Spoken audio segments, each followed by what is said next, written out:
Hey again, this is Burl Neal. This is my third reading, and I call it Twins. The front door of the Pope County Hospital stood wide open to allow as much breeze as a summer night would allow, with a tandem of screen doors the only barrier to the bugs that swarmed the globe light on the porch. The summer of 1967 was proving to be one of the hottest on record, and the insects had flourished and grown into biblical population. Now, Miranda Windrow sat at the front desk, huddled over the day's log sheets, trying to get them in some semblance of order before the next shift came on. It was 10:30 and all the visitors had cleared out, and she only had a half hour before her relief came in to watch over the 7 patients now being tended at PCH, Pope County Hospital. There are only 20 beds in the little hospital, but Miranda was the type who ran her part of that establishment as if it were Johns La-di-da Hopkins Hospital, and she had every intention of bending the paperwork to her will. And she heard one of the screen doors squeak open and then slam shut. Annoyed at the noisy interruption, Miranda looked up to see 2 small black children walking toward her. They bore a striking peas-in-a-pod resemblance each to the other, twins if ever the word was to be correctly applied to any 2 children. Miranda was not the type to take interruption of her duties lightly from anyone, especially children, and more especially black children. She had half risen from her chair to send them on their way back out from whence they had come, when she was arrested in her action by something very strange, yes, strange indeed. The little girl, wearing a faded cotton dress and no shoes, marched straight up to the reception desk as if she owned the place and looked Miranda straight in the eye. Placing one hand on a bony little hip, the little girl said, "We're here to heal folks. Now, just where you think we should start?" Miranda took the measure of the little girl with a slow gaze. She couldn't be more than 9 years old, but her black eyes carried the intensity that Miranda had only seen in the very old and the very wise. All the black children Miranda had ever encountered had been shy, even fearful around white people. Not these 2, not by a long shot. The little boy was only a step behind his sister, and he fixed the same penetrating gaze on the large white woman, who was still half crouched, half standing in front of him. He wore a faded shirt torn a little at the neck, and a pair of old khaki shorts, also with no shoes. Miranda was fascinated by the fact that the same eyes looked back at her out of 2 different little heads. Twins, all right, she thought to herself. Pulling herself up to her full stature and smoothing her starched white uniform with the palms of her hands, she prepared herself to cower the 2 children. Miranda began, "Now you 2 just march." The little girl brought herself a step closer and interrupted with a pink upraised palm. "You want them folks healed or not, lady? The Lord told us to be here, and he'd show up to heal folks. Now, if you got a problem with that, you can take it up with him. Now, where's them sick folks at? We already late for supper." All Miranda could do was point to the door that led to the hallway where the 10 double-occupant rooms were. Of the 7 patients there that night, 2 were moms who had just delivered a couple of days before and were going to take their babies home in the morning. One was an elderly man who had a cut on his side of his head where his wife had cold-cocked him with a small replica of Michelangelo's Pietà. She had bashed him with the Virgin and Child that had been peaceably sitting on her nightstand when he tried to crawl in bed with her, like he had done on countless nights in their 61 years of marriage.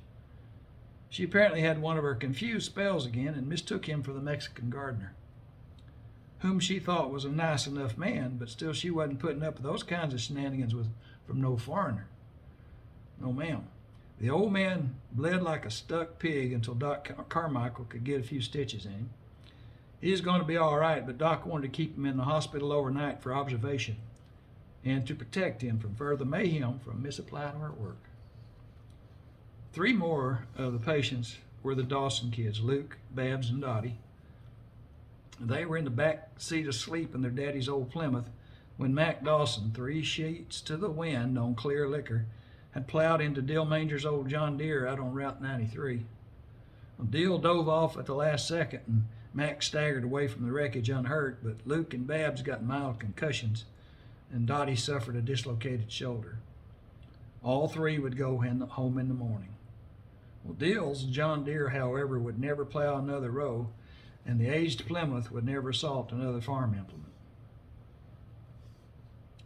Lovey Terwilliger was in the last room on the right at the end of the hallway, and hers was altogether a different kind of story. Lovey was aptly named a woman who radiated an inner glow, possessing a warmth that drew all to her. She wasn't a pretty woman even when she was younger. Some might even call her plain. But the attraction she had for people, especially young women, was a true wonder. One of those rare gifts that only a loving God would bestow. A little piece of his own nature was how her mama had described it. Lovey was in the final stages of ovarian cancer. Her face was a waxy color with a sheen of sweat glistening on her skin, her eyes sunken and bright with pain. The rails on her bed made little squeaking noises, a small mechanical complaint as Lovey's hands gripped and continually moved on them. The pain was a gnawing thing, like a small evil animal trying to eat its way out of her belly. The morphine drops she took from the eyedropper her husband Ed held were her only source of comfort, and that comfort was growing weaker and shorter-lived with each passing hour. Lovey knew her time was near, and she longed for it.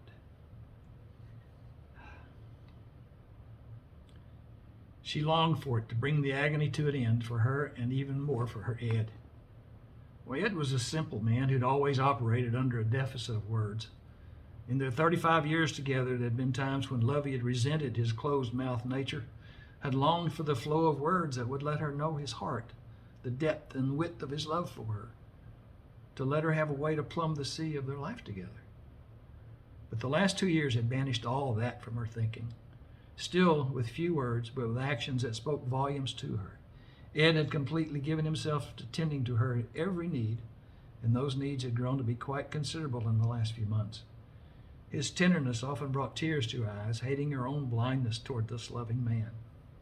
He saw the tears and only thought they were from the pain of her affliction, never knowing her real pain. With one rough hand supporting her back, Ed held a dropper to her mouth, the red liquid staining her lips and her tongue until her tongue hungrily pulled in the last few drops. She laid back with a sigh, her hands relaxing their grip, and let the fog of the drug dull the sawtooth edge of her misery. A semblance of sleep drifted across her face. Ed sat down in the chair, pulled close to her bed, put his face on the mattress by his wife, and wept silently. The eyedropper still in his other hand. In a few minutes, the eyedropper hit the floor, and Ed slept the deep sleep of the exhausted. The two children stepped purposely into the room, their bare feet making no sound on the cool hospital linoleum. The girl took Lovey's limp left hand in her own and motioned for the boy to take up a similar station on the right. When he was in place, they began to pray softly but forcefully, their voices playing a light melody in two-part harmony. Lord, we ask you to heal this one. Make her pain your own and vanquish it like you vanquished sin and death. The words were simple and to the point. Lovey rolled over on her left side and relaxed for the first time in months, sinking into a soft, refreshing slumber, her pain gone and gone and gone. Little black faces smiled at each other, giggled a little behind little hands, mirroring each other perfectly. The boy reached for his sister's hand and said, "Come on, Lamb, I'm hungry." As they were reaching the front door, Ed awoke with a start and seeing Lovey rolled over thought the worst. His agony knew no bounds, and the grief he had kept bottled up for 2 years overflowed in a bellowing groan of deepest anguish. Lovey, unfazed by the noise, began to snore softly. Ed, in utter amazement, rushed to the other side of the bed to find her face as soft and full and relaxed as when he married her so long ago. It evoked his fondest memory of her. She looked exactly the same as she had when he had watched her sleep in the early light of the morning after their wedding night. He saw the steady rise and fall of her untroubled breathing,